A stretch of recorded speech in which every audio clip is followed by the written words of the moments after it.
Oke, selamat pagi semuanya. Pagi, Pak. Oke.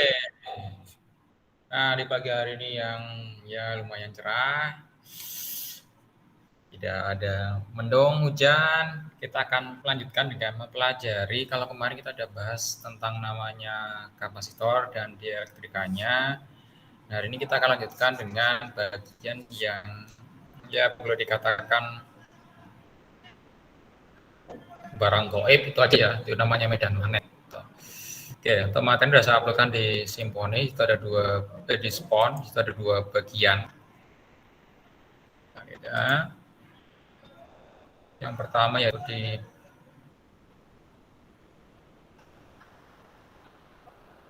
medan magnetik P08-9 sama yang selanjutnya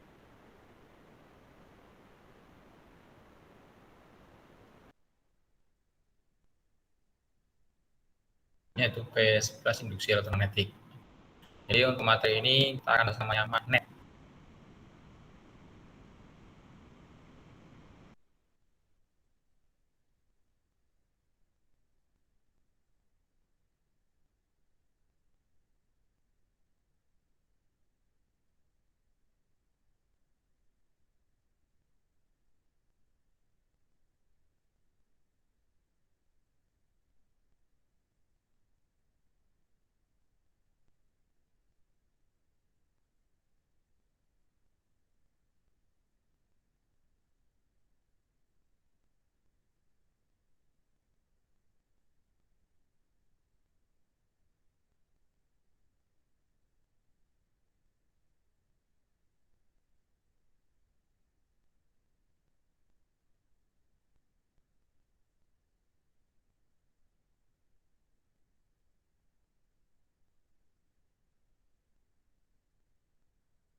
Oke, putus tadi tempat saya. Tunggu ya.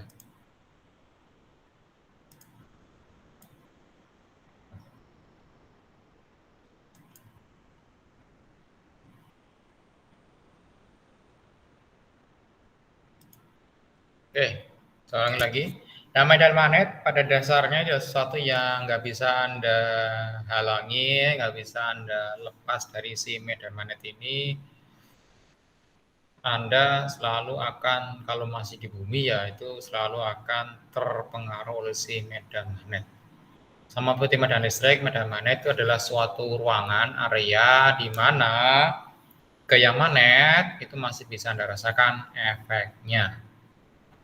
Oke, gaya magnet sendiri dia bisa muncul secara alami dari benda yang sifatnya magnetik ataupun secara artificial, artinya secara buatan.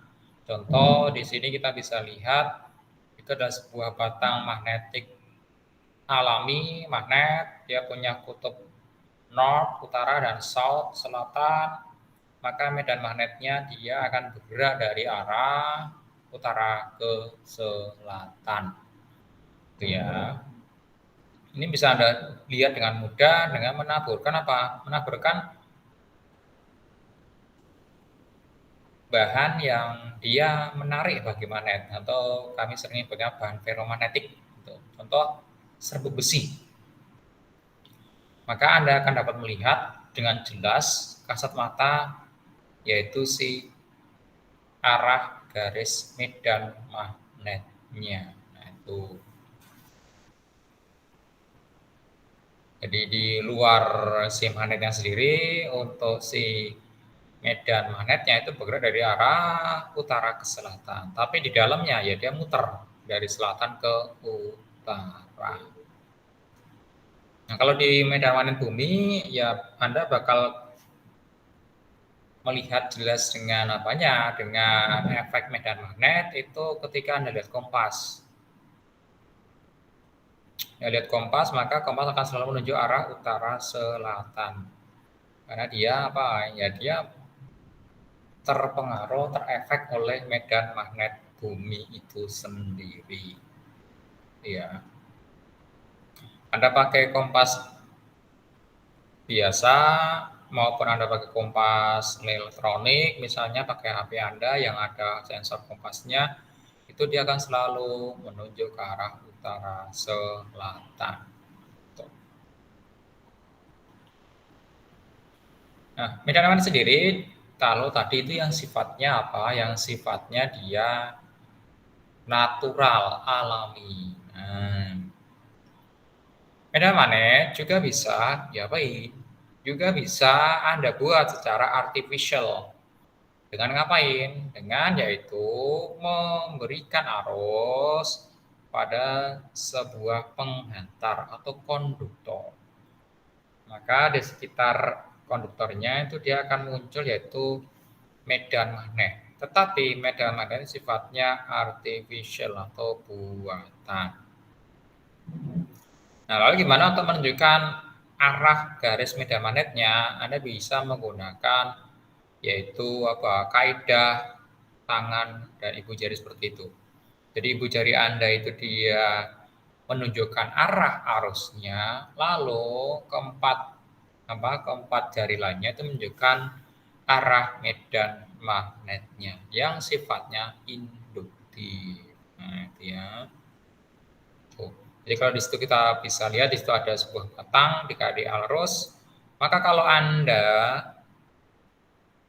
sebarkan buku besi di kertas tersebut, maka dia akan membentuk membentuk arah medan magnet seperti di gambar itu, melingkar konsentris. Ya. Nah, itu dia adalah apa? Ya, dia adalah kaidah Biot-Savart. Jadi ini itu dia menentukan menentukan arah garis induksi magnetnya, lalu besarnya dirumuskan oleh hukum namanya Biot-Savart ini. Nah, induksi sendiri untuk medan magnet yang diakibatkan oleh listrik, arus listrik, itu dia ya bergantung terhadap tergantung terhadap bentuk konduktornya. Jadi arusnya sama, bentuk konduktornya beda, maka induksi medan magnetnya juga beda. Ya. Contoh, yang pertama itu yang paling gampang Anda temui, kawat lurus panjang. Contohnya apa, Pak? Contohnya kabel listrik. Ketika Anda ketemu di situ kabel listrik, apapun kabelnya, entah di luar, kabel listrik PLN, entah di dalam rumah Anda, itu pasti ada namanya induksi magnetnya. Induksi magnetnya, dia apa? Terbalik dengan jarak titik di mana Anda melihat induksi magnetnya dengan jarak dengan jarak penghantarnya. Besarnya berapa? Ya ini. mu0 I arusnya per 2 pi A. Nah, lihat tuh. Bergantung terhadap jaraknya. Makin dia dekat dengan sumber arusnya ini, maka otomatis makin besar fungsi medan magnetnya, induksinya. Tapi kalau dia makin jauh, ya makin makin lemah. Ya. Hal ini bisa Anda lihat dengan mudah pada kawat listrik tegangan tinggi sutet, punyanya PLN. Itu sutetnya 20 kV itu aja. 20 kV kalau Anda ingin tahu ya, itu dia bisa ngapain? Bisa dengan mudah menginduksi sebuah bola lampu. Itu ya, sebuah bola lampu. Sebagai akibat dari apa? Sebagai akibat dari yaitu medan magnet yang sangat besar yang ditimbulkan oleh si kawat 20 kV-nya di sekitar penghantarnya. Karena inilah maka kawasan sutet itu dalam radius tertentu itu tidak boleh dihuni. Kenapa? Ya ini induksi magnetnya itu nggak karuan besarnya. Jadi ya. Jadi kalau Anda punya tetangga atau di dekat Anda ada area sutet, jangan ya Anda dekat-dekat di situ. Dan jangka waktu pendek sih nggak masalah, tapi jangka waktu panjang itu ya akan berakibat terhadap kesehatan Anda. Ya bayangin aja Anda sama seperti masuk ke ruang scan ronsen X-ray. Jangka waktu pendek nggak masalah, tapi jangka waktu lama ya lama-lama Anda dapat kanker itu aja sih. Itu ya. Oke, itu kalau semuanya seperti itu. Kalau yang dia bentuknya kawat melingkar, maka induksi magnetnya di pusatnya itu adalah apa? Mu 0 I per 2 R. Itu ya. Jadi mu 0 I per 2 R. Contohnya apa? Contohnya bisa Anda lihat pada motor listrik. Motor listrik itu dia akan menginduksikan magnet ke rotornya. Statornya tetap. Statornya dialiri listrik. Nah, itu. Sehingga rotornya ngapain? Rotornya gerak akibat kena induksi magnet dari si statornya. Oke, itu prinsip dasar motor listrik. Kalau konduktornya itu dia punya lilitan, maka semakin banyak lilitannya, semakin gede medan magnetnya. Nah, itu. Itulah kenapa Anda lihat motor kecil, contohnya motor Tamiya misalnya. Motor Tamiya itu meskipun kecil, dia bisa RPM-nya 25.000 RPM. Tinggi banget. Kenapa? Karena lilitannya sangat sangat banyak. Sedangkan statornya lumayan ringan. Jadi ya udah, dia bisa dengan mudah mencapai kecepatan puluhan ribu RPM. Itu ya karena N-nya makin besar, makin banyak. Nah, ini contoh detail beberapa induksi magnetik kalau untuk konduktor yang Anda bentuk dengan ya bentuk yang spesial. Contoh di sini kita ambil sebuah sebuah konduktor kawat yang ada bentuk seperti spiral seperti itu, seperti per itu. Ini sangat umum Anda temui di mana? Itu ada di hair dryer ada seperti itu. Lalu ada di solder seperti itu ya, seperti itu juga. Ya. Nah, di tengah sini ya, tengah-tengah sini, di dalamnya situ ya, itu untuk besar induksi magnetnya itu mu 0 I kalikan N, N kecil ya. N kecil itu apa? N besar per L. N besar itu apa? N besar itu jumlah lilitannya. L panjang lilitannya. Nah, itu. Jadi N kecil itu adalah rasio antara besarnya lilitannya dengan panjang lilitannya atau panjang kawatnya ini. Nah, itu ya. Oke, mu 0 itu sebesar ini, Weber per ampere meter. Lalu kalau Anda lihat di ujungnya sini doang, di sini doang ya, itu dia cuma besar mu 0 I per 2 kalikan N, jadi setengahnya. Ini gunanya itu apa? Ini gunanya kalau Anda ingin tahu ya, ini untuk ini biasanya dipakai untuk ngelas, sih, ngelas.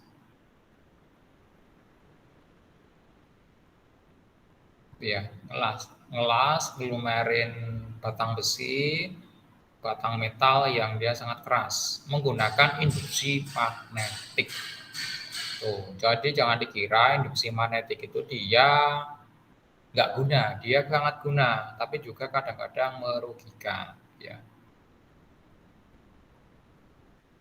ya kita lihat ya, kita lihat dulu seperti apa.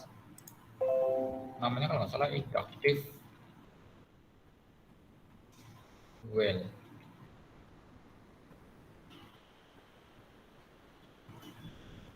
Nah, itu.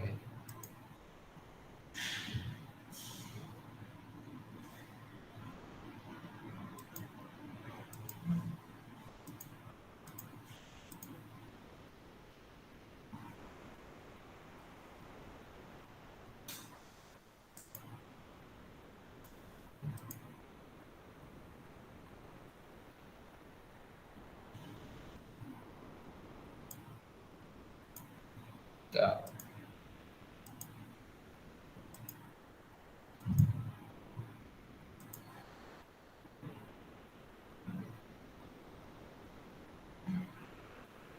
Nah, ya ini.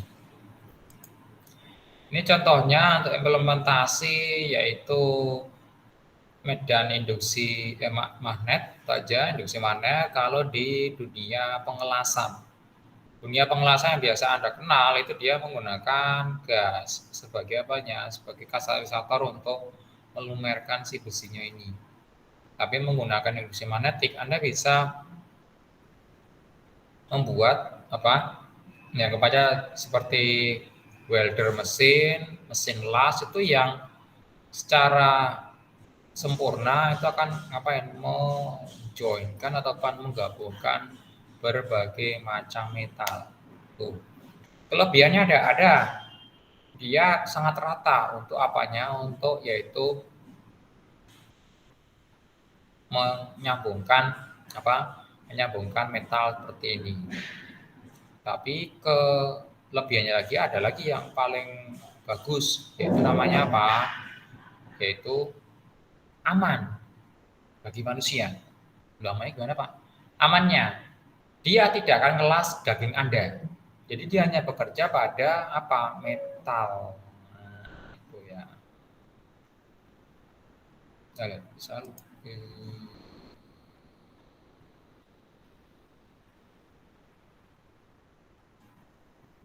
nah ini contohnya. Ya kalau Anda mau bikin sendiri sih seperti ini ya. Ini yang pakai 12 volt. Saya ambil aja yang nah ini contohnya.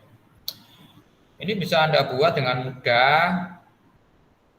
Itu adaptornya segede itu ya.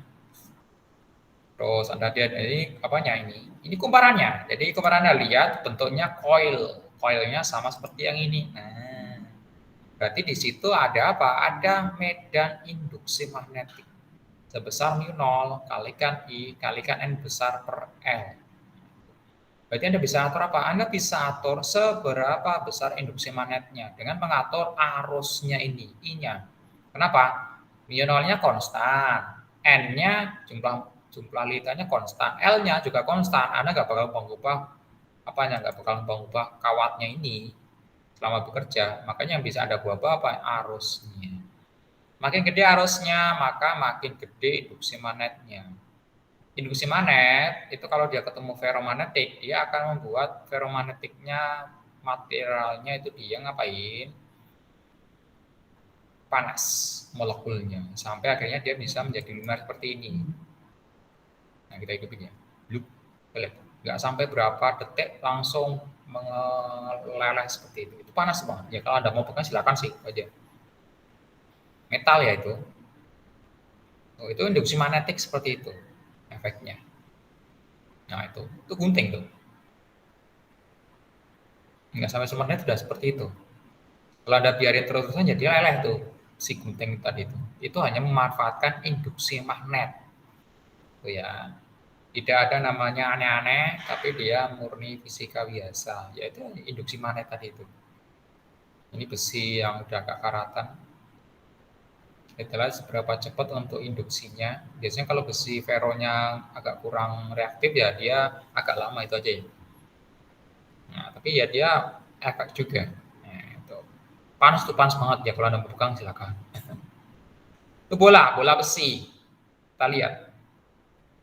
Nggak sampai butuh lama langsung jadi membara seperti itu. Itu induksi magnet. Iya.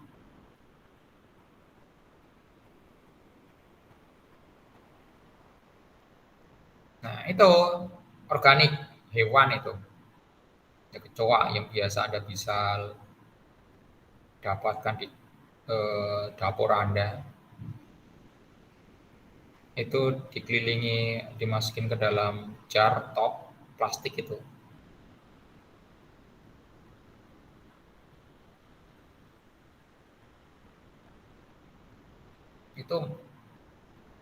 organisme hidup ya, organik ya.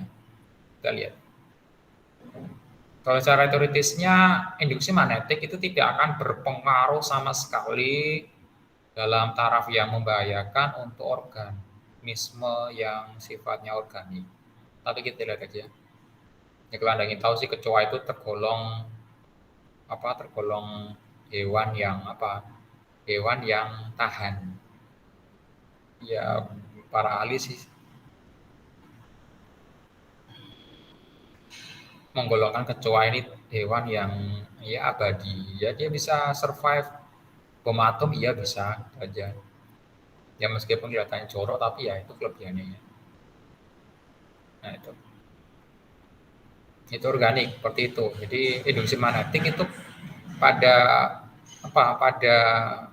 Pada organisme organik seperti manusia, hewan itu dia tidak berefek sama sekali. Itu ya, nggak berefek. Iya, makanya kita kena, ya kita seumur hidup kita kena medan magnetik bumi, nggak bakal kita nggak kena, itu aja sih. Nah, ini itu ya. Jadi ini induksi magnetik itu hanya bekerja pada konduktor. Apapun yang dia bersifat isolator tidak akan terinduksi sama sekali. Nah, itu. Itulah kenapa spot welder yang Anda lihat tadi itu menggunakan induction system itu aman bagi manusia dibandingkan dengan spot welder yang menggunakan gas atau api. Itu ya. Itu implementasi real dari namanya yaitu induksi magnet. Oh, ya. Oke. Nah, contoh yang kedua, kawat toroida. Kawat ini sangat-sangat umum. Anda bisa temui di manapun, bahkan di HP Anda yang sekarang Anda pakai, di laptop Anda sekarang Anda pakai, itu ada ini. Di adaptor Anda yang Anda pakai untuk ngecas HP, untuk ngecas apapun, pasti ada komponen ini. Namanya kawat toroida. Kawat toroida itu dia gunanya untuk mentransfer apa? Mentransfer yaitu medan magnet secara apa? Secara touchless alias tidak bersentuhan sama sekali antara bagian yang mengirimkan dengan bagian yang menerima. Tuh. Jadi ada transfer yang tidak butuh koneksi sama sekali. Besarnya berapa? Mu 0 kalikan I0 kalikan N per 2 pi R. R jari-jarinya si toroidanya, 2 pi konstanta, N jumlah lilitan toroidanya, I arusnya yang Anda alirkan ke toroidanya, U0 konstantanya tadi itu. Nah ini biasa dipakai untuk apa Pak? Ini biasa dipakai untuk transformator trafo. Kalau kami nyebutnya trafo donat, karena memang bentuknya bentuk donat aja ya. Tuh. Ada juga yang trafo bentuknya trafo sangkar, trafonya kotak. Tapi prinsipnya sama, dia menggunakan prinsip induksi magnet untuk mentransfer medan magnet dari sisi primer ke sisi sekunder atau dari sisi pertama sisi kedua ataupun sebaliknya. Oke, kita lihat contohnya ya.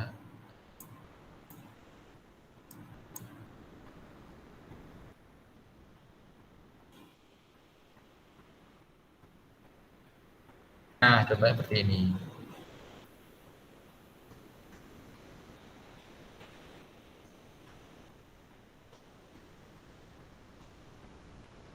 Nah, ini contohnya. Saya kasih aja. Nah, ini trafo donat itu, ini trafo biasa yang bisa Anda beli. 20 ampere itu kalau nggak salah harganya 500.000. Ya. Sama-sama menggunakan prinsip apa? Induksi medan magnet. Tuh. Kita lihat seberapa sih apanya? Ini besar ngukur tegangannya berapa? Ya, kita lihat itu ya, itu hasilnya.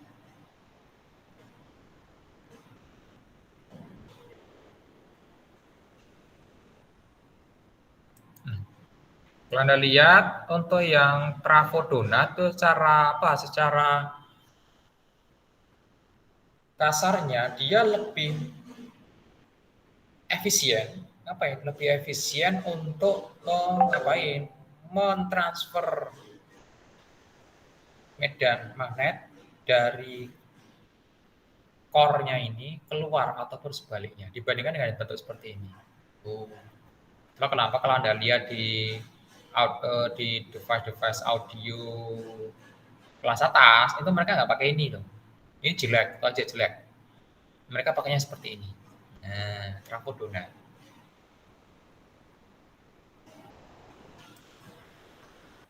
Oke, kita lihatin aja hasilnya.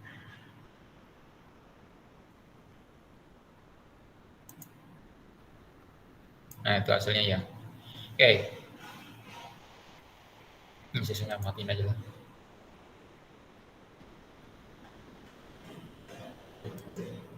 Oke, kita lihat. Ini powernya dikasih beban 9 ohm, yang kotak cuma bisa ngeluarin 215. Yang donat, lihat 205, ya kurang lebih 250 watt lah, itu aja. Itu udah lebih gede banget itu aja. Terus arus yang masuk, Anda lihat, arus yang masuk tuh lihat.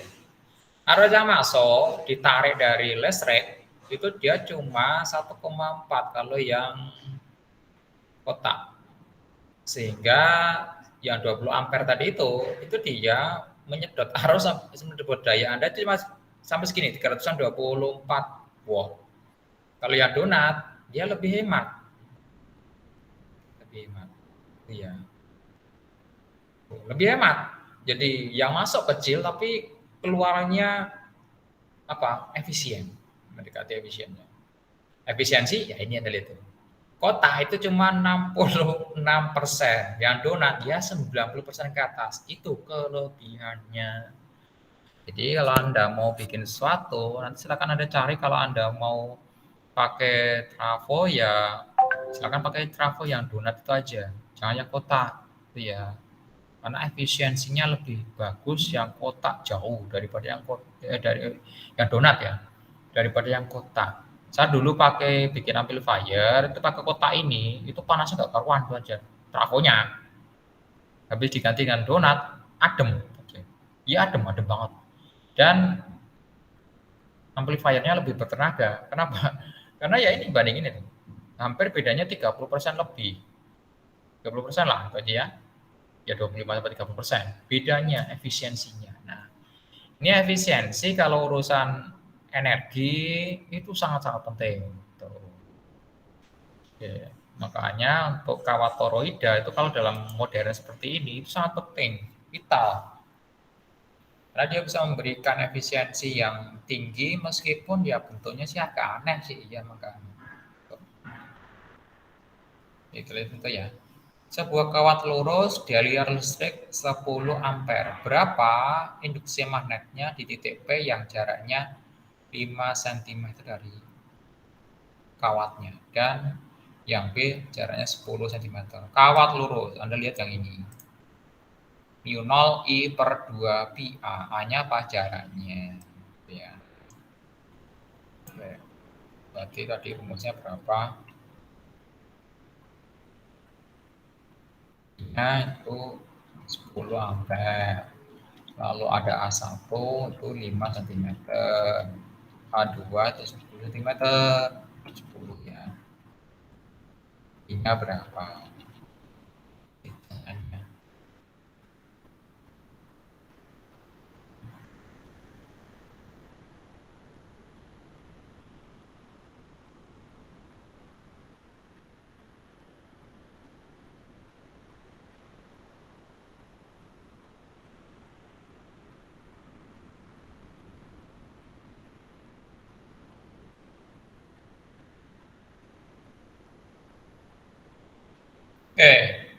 Nah, rumusnya gimana? Rumusnya tadi itu mu0 I ini mu0 I per 2 pi A. B U 0 kalikan I-nya per, jangan salah, 2 kalikan pi kalikan A. Ya, jadi kita tinggal kalikan aja sih. Berarti untuk yang 5 cm saya kasih aja nama B1 mu 0 itu mu 0 kalikan 10 ampere dibagi 2 kalikan pi kalikan A-nya. A-nya 5 cm, itu yang atas 10 ampere saya jadikan meter. Berarti berapa? 0,05 meter. Kita hitung berapa. Kalau yang B-nya yang kedua yang 10 cm ya 0, itu 10 cm ya 0,1 meter. Ini untuk medan magnet yang kedua. Nah, itu. Oke, nah tinggal hitung aja seperti itu. Tinggal saya hitung, kita lihat ya. 10 dibagi 0,1. Berapa? 100. 2 kalikan 0,05 itu dia 0,1. 10 dibagi 0,1 berapa? Ya 100. Itu ya. 100 kalikan mu0 per 2 pi. Kalau jaraknya berapa? Kalau jaraknya dia 5 cm. Kalau jaraknya dia adalah 10 cm, maka harusnya lebih pendek. Bukan lebih pendek sih, lebih lemah ya medan magnetnya. 0,1 kalikan 2, 0,2. 10 bagi 0,2 berapa? 50. Ya. Biasanya itu 100 mu0 per pi dan 50 mu0 per pi. Oke. Itu kalau Anda punya kawat panjang, itu yang lurus Anda aliran listrik. Oke. Nah, bagaimana kalau Anda punya sebuah pengantar bentuknya seperti itu? Oke. Jari-jari lingkaran pertama itu dia 2 cm, yang kedua 4 cm. Dialiri arus listrik 2 ampere. Berapa total di sini? Nah, itu apa? Itu adalah lingkaran konsentris kayak ini. Oke. Berarti berapa? U0I per 2L. Ya. Tapi karena dia apa? Karena dia ada 2 konduktor yang seperti ini, harusnya ini ya. Berarti kalau kita ikuti apanya? Kalau kita ikuti alirannya,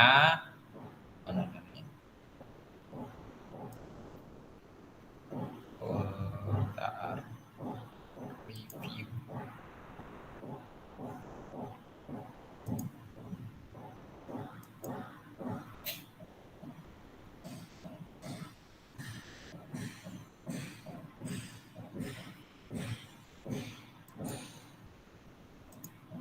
Oke, jadi kalau bisa kasih notasi aja. Jadi kalau kita ikuti, kalau Anda pakai hukum pakai kaidah ibu jari dan tangan Anda, maka arusnya itu dia seperti ini, maka arah B-nya, arah apa? Arah medan magnetnya itu dia gini. Iya. Terus arusnya di sini ya arah medan magnetnya ke sono.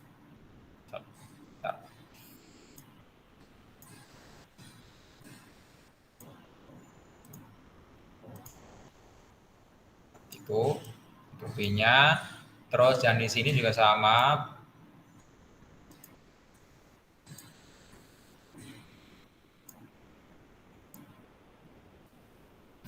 itu arusnya, terus B-nya situ, ya ini sini, ya kita lihat.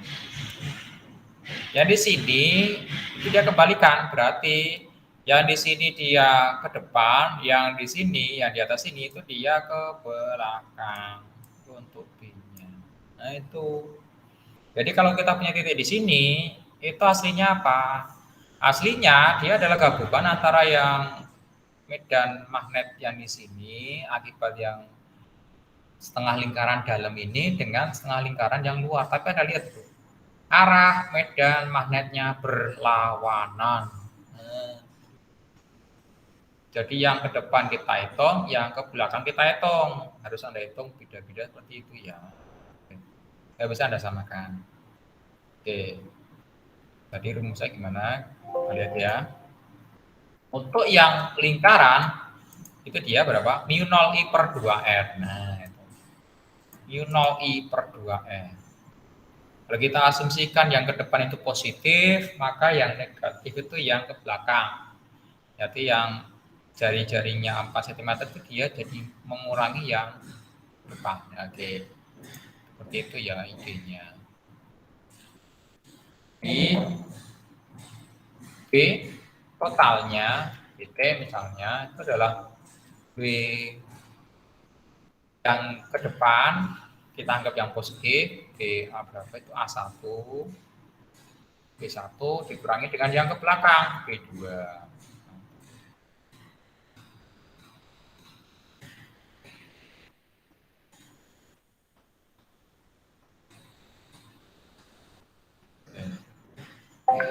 Oke, sama dengan, jadi rumusnya mu 0 I, mu 0 I per 2R. Nah, itu rumusnya, jangan salah ya. Mu 0 kalikan I per 2 2 R1 kurangi 0 I per 2 R2. Nah, itu. Oke.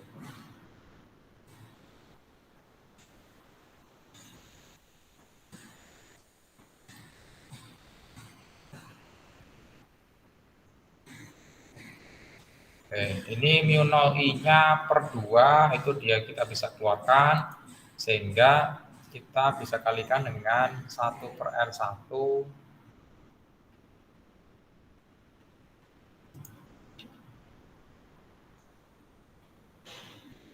Terus di sini 1 per R2.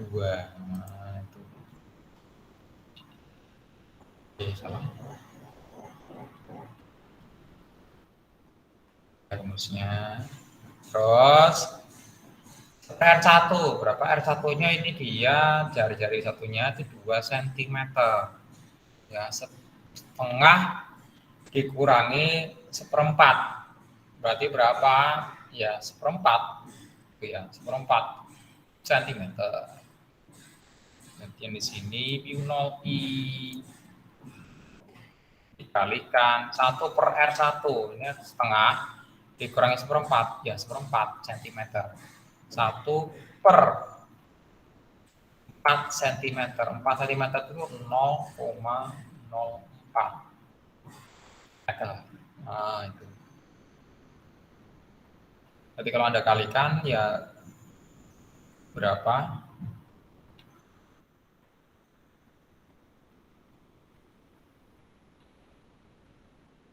Oke. Kalau saya kalikan mu 0 I per 0,08.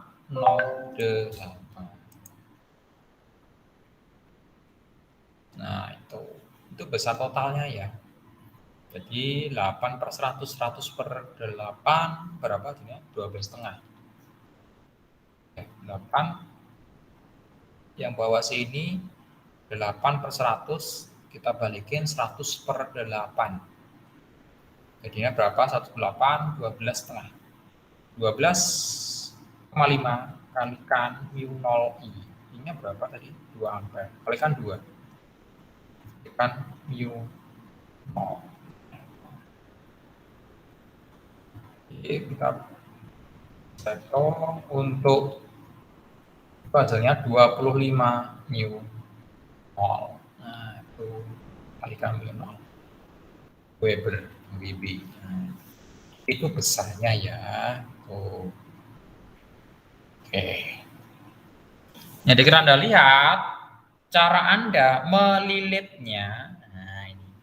Cara Anda melilit kumparannya itu sangat menentukan apakah di tengah-tengah itu medan induksi magnetnya itu saling memperkuat ataukah saling mengurangi. Nah, itu ya. Terus kenapa kalau orang menggulung trafo, biasanya orang tukang servis motor, motor listrik ya biasanya, tukang servis dinamo, itu mereka sangat memperhatikan arah gulungannya. Kenapa? Ya seperti ini. Arah gulungannya itu sangat-sangat menentukan besar kecilnya medan magnet yang terbentuk. Salah arah gulungan, maka otomatis medan magnetnya malah mengecil. Kalau benar gulungannya, maka otomatis medan magnetnya besar. Nah, itu. Jadi kalau Anda perhatikan baik-baik tukang dinamo, itu mereka dapat ilmu menggulung itu dari pengamatan sendiri. Mereka biasanya nggak punya basic ilmu yang berkatakan mencukupi secara teoritis untuk mengetahui bahwasannya ketika mereka menggulung itu ternyata kalau arahnya itu dia beda, itu ternyata dia apain malah lebih besar daripada kalau arahnya sama. Nah, itu ya. Mereka belajar dari pengalaman. Mereka mengalami ngetes sendiri, langsung praktek. Iya, langsung praktek. Biasa pertama kali sih tukang servis dinamo itu biasanya mereka belajar ke yang sudah suhu, sudah master itu aja ya. Tapi yang master biasanya juga kadang-kadang tidak memberikan tahu secara langsung, tapi disuruh mengamati dulu. Tuh. Nah, dari situ mereka belajar. Dapat ilmu, dapat ilhamnya bahwasanya cara menggulung itu dia menentukan besar magnetnya itu. Dan kita lihat di sini, bahwasanya kalau Anda menggulung sembarangan itu akan dapat memperkecil malahan daripada apanya? Daripada induksi magnetnya. Nah, itu.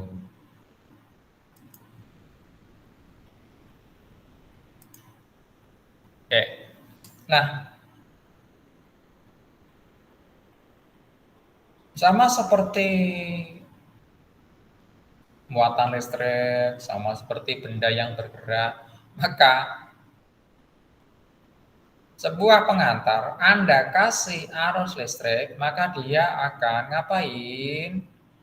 Bisa menghasilkan gaya medan magnet, namanya gaya Lorentz. Nah, gaya Lorentz itu besar berapa? B kalikan I kalikan L kalikan sin theta. Tetanya itu dia adalah sudut antara kawat dengan si B-nya. Tuh, jadi sudut antara medan magnet dan bentuk dengan konduktor itu menentukan besar gaya Lorentz-nya. Oke. Kalau gaya Lorentz untuk partikel yang bermuatan Q, ya dia Q kalikan V kalikan B kalikan sin theta. V itu kecepatan gerak partikelnya yang pasti sangat besar. Nah, kalau Anda punya kawat sejajar, gaya Lorentz-nya itu interaksi antara kawat pertama dengan kawat kedua. Sebesar apa? U0 kalikan I1, I2 kalikan L, panjang kawatnya.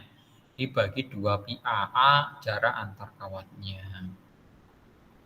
Nah, kalau arah arusnya itu seperti ini, yang satu ke atas, I1 ke atas, I2 ke atas, kita lihat. Maka kalau Anda pakai kaidah ibu jari Anda, itu akan dapati bahwasanya untuk medan listriknya itu dia yang ini arahnya ke situ. Yang ini kemana? Nah, yang I1 itu dia arahnya ke dalam. Yang I2 kemana? Ya ke dalam juga. Jadi ya seperti ini juga. Jadi kalau kita ambil titik di sini, itu akibat I1 itu banyak ke sono, ke dalam. Akibat I2 B-nya malah keluar. Nah, itu. Oke, jadi kawat yang arah arus sensara itu akan tarik menarik, nggak saling menguatkan. Ya. Kalau yang berlawanan arah ya dia tolak menolak. Oh. Jadi akibat I1 maka si titik yang di sini, misalnya kita ambil itu ya, itu akan mengalami gaya medan magnet arahnya ke dalam. Tapi akibat yang I2 ini, itu dia akan ngapain? Akan tertolak juga.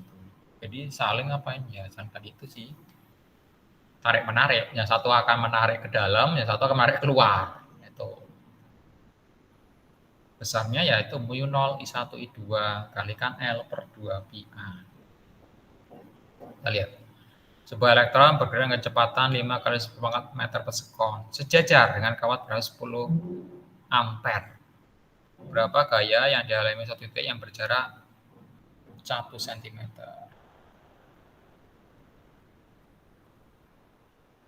Ini B di V sin theta.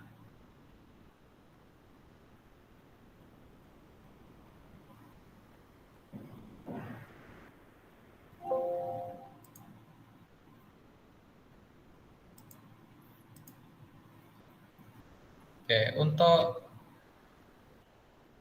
gaya Lorentz-nya saya kasih FL saja ya. FL gaya Lorentz adalah B besarnya induksi magnetnya kalikan Q kalikan kecepatannya kalikan sin theta. Kecepatannya ada 5 kali 10 meter per sekon, 4 meter per sekon sejajar. Kawatnya berarus 10 ampere. Ya. Terus berapa besar gayanya? Jaraknya 1 cm. Nah, di sini kita bisa hitung B-nya. B-nya kalau untuk kawat sejajar itu yang mana ini? Ini. Kalau Anda lupa rumusnya ya, ini. 2 mu 0 I per 2 pi A. Nah, itu. Jadi kita untuk medan listriknya berapa? U 0 kalikan I per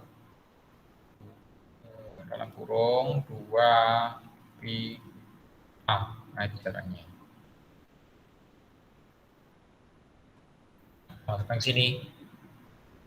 Tapi yang perlu Anda perhatikan, tetanya itu ya, teta sudut antara B dengan antara kawat dengan B-nya. Tuh.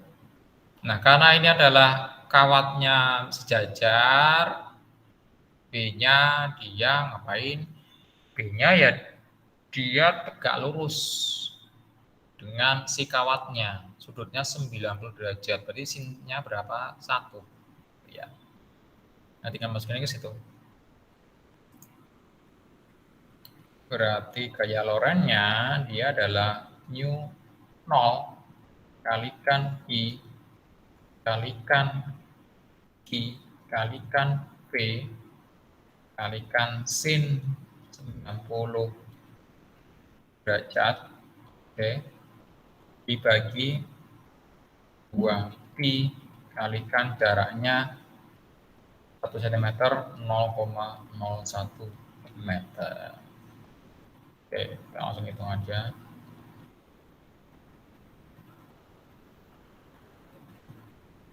Pin 91 nya 10 ampere, muatan elektron itu 1,69 kali 1,6 masuk pangkat 19 kolom.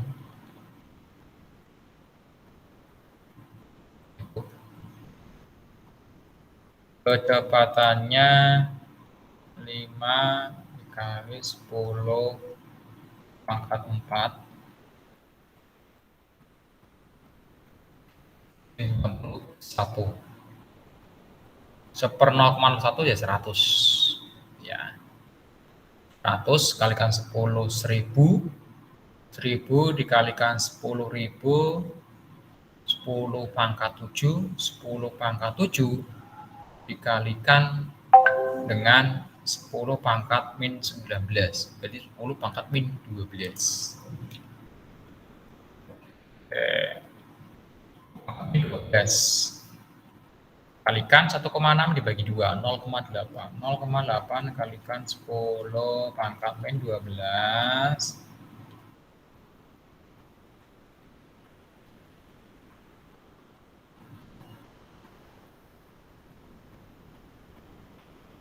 Kali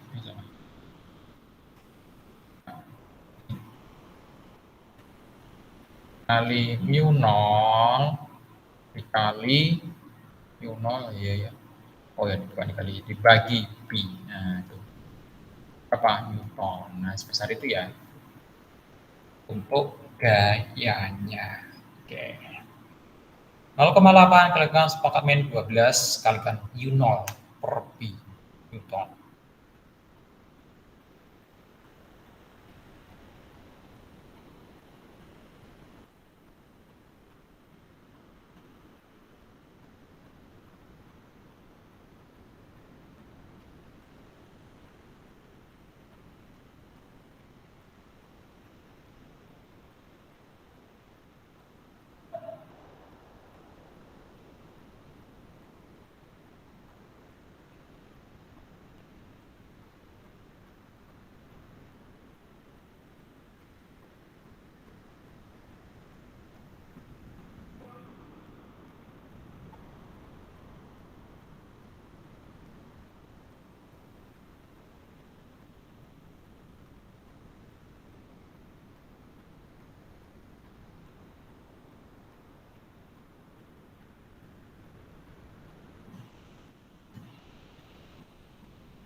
Oke, ya. Oke, terus yang kedua kita lihat ya.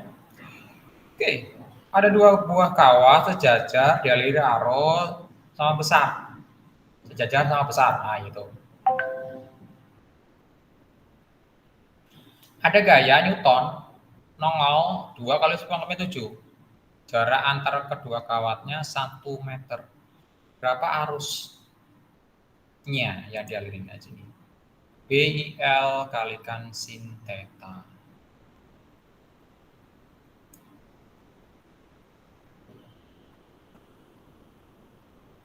Oke. Daya lorennya nongol, ternyata berapa itu? 2 kali 10 pangkat min 7 Newton.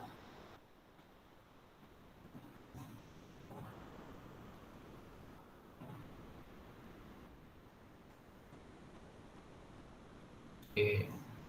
Terus tadi jaraknya, jarak antar kawatnya ya, ini. Tuh A-nya itu. Salah.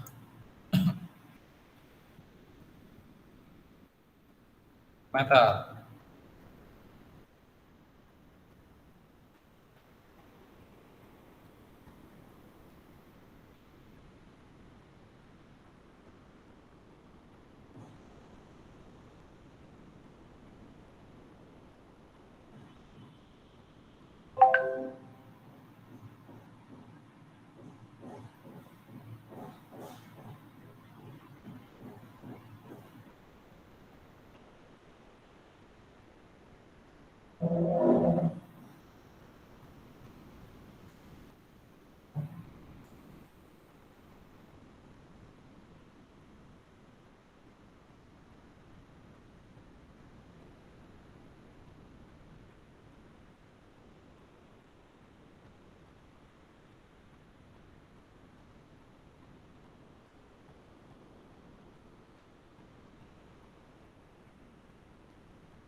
Oke, jaraknya 1 meter.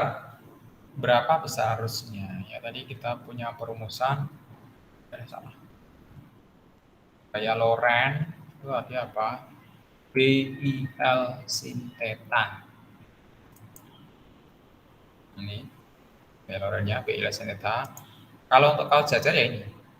U0, I1, I2 per A kalikan L.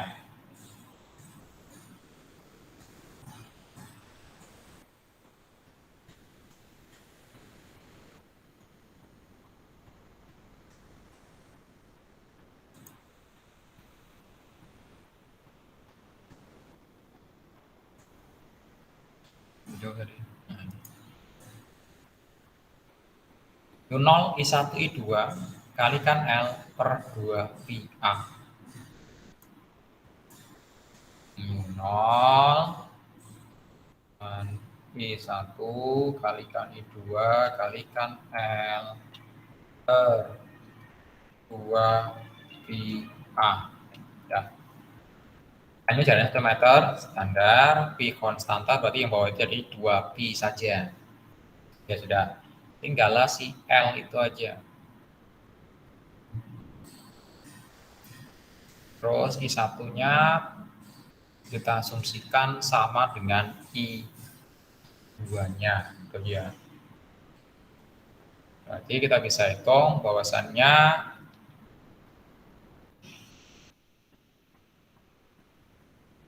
I1 itu sama dengan I2. Tuh. Kita bisa kasih notasi misalnya I. Nah, ini saja ya. Berarti perumusannya bahwa yang atas ini kita bisa sederhanakan FL U0 I kuadrat. I kuadrat. Kalikan L per 2 pi. Karena hanya 1 meter cukupan. Ya. Itu dia akan menjadi berapa? FL-nya berapa? Jadi 2 kali 10 pangkat min 7 Newton.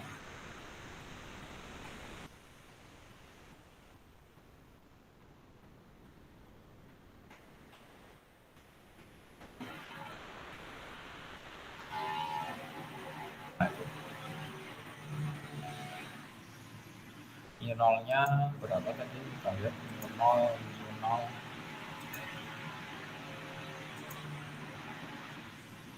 Biasa kasih aja konstantanya dulu. Oke, ini 2P ini konstanta. U0 ini juga konstanta. Dia konstanta, ini konstanta. Tinggallah hubungannya dengan si L, panjang kawatnya. Berarti kita bisa hitung untuk arusnya berapa? I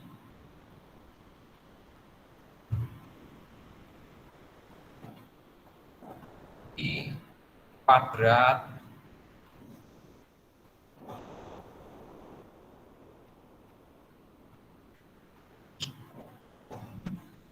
I kuadrat sama dengan berapa? 2 kali 10 pangkat min 7. Nah, kali 2 kali pi, nah itu ya, 2 kali pi dibagi, jadi berapa? Itu 0 kalikan L. Sudah. Itu I kuadratnya.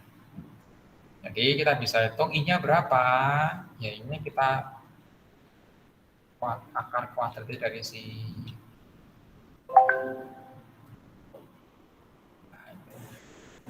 2 kali 2 4, 2 pi, saya hilangin aja ini pi. Terus akar kuadratnya. Akar kuadrat itu dia akar pangkat setengah ya.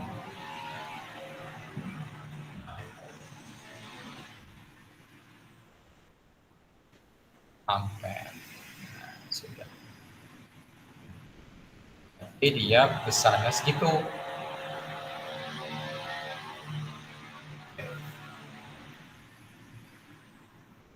Besarnya segini arusnya. Bergantung terhadap panjang kawatnya. Nah, kebetulan di sini panjang kawatnya tidak dijelaskan berapa meter, berapa senti, maka kita kasihkan sebagai apa? Sebagai variabel aja. Nanti kalau ada informasinya ya tinggal tinggal kita masukin saja. Nah, induksi magnetik itu nanti akan sangat banyak Anda temui pada namanya motor. Nah, motor ini dia adalah suatu objek itu aja yang mengubah dari induksi magnetik menjadi gerak mekanik. Sehingga akan muncul namanya torsi. Lalu berapa torsinya ketika Anda melakukan konversi dari induksi magnetik ke mekanik. Nah, ini kita bahwasanya torsinya itu N kalikan I kalikan A kalikan B sin theta. Nah, itu. Ya. N itu dia adalah apanya? Adalah panjang lilitannya, banyaknya lilitan. I arusnya yang mengalir di dalam lilitan tersebut. Ya. Terus A itu adalah luasan apa? Luasan ininya. Nah, luasan. Ya, luasan kalau kami nyebutnya luasan brushnya, sikatnya ini. Nah, luasan itu berapa? Kalikan B-nya apa? Ya tadi itu, induksi magnetnya berapa? Weber. Sin theta. Sin theta itu apa? Sin theta itu adalah sudut yang dibentuk oleh si sikat ini dengan luasan A terhadap yaitu medan magnet yang muncul dari magnet statornya ini, dari yang bergerak dari arah utara menuju ke selatan. Jadi B-nya itu dia konstan seperti ini magnetiknya ya. Nah, tetanya itu adalah ini. Jadi ini Anda punya apa ya? Punya ini, dia bergerak muter-muter itu otomatis tetanya itu dia akan selalu fluktuatif, berubah-ubah, gitu ya. Berubah-ubah. Sehingga torsinya itu Anda juga akan berubah-ubah juga. Nah, itu. Ini torsi pada sebuah apa? Pada sebuah kawat loop yang dia dialiri arus sehingga dia bisa menghasilkan gerak mekanis dari hasil yaitu induksi magnetnya. Nah, ya, ini prinsip dasar motor listrik. Nanti akan Anda pelajari lebih lanjut di kalau saya dulu mata kuliahnya namanya dasar listrik. Ya, teknik dasar listrik TDL itu aja sih. Jadi itu diajari seperti ini, bagaimana motor itu kerja, lalu motor itu macamnya apa aja, banyak motor-motornya, seperti apa teknologinya dan sebagainya. Nah itu untuk pembahasan tentang namanya medan elektromagnetik. Bagian yang pertama nanti kita akan lihat untuk bagian yang kedua untuk materi lanjutan daripada si medan magnetik ini sendiri gitu ya. Untuk medan magnetik yang bagian kedua nanti kita akan lebih detail bagaimana untuk medan magnet yang hubungannya dengan usaha dan energinya. Oke, nah saya rasa itu aja untuk pertemuan kita pada pagi hari ini. Atas perhatian dan kerjasama saya ucapkan terima kasih. Sampai berjumpa di pertemuan selanjutnya. Tetap jaga kesehatan Anda. Terus jangan lupa Anda isi absensinya ya. Oke, saya rasa itu aja. Terima kasih dan selamat pagi. Terima kasih, Pak. Mari. Selamat pagi, Pak. Terima kasih, Pak.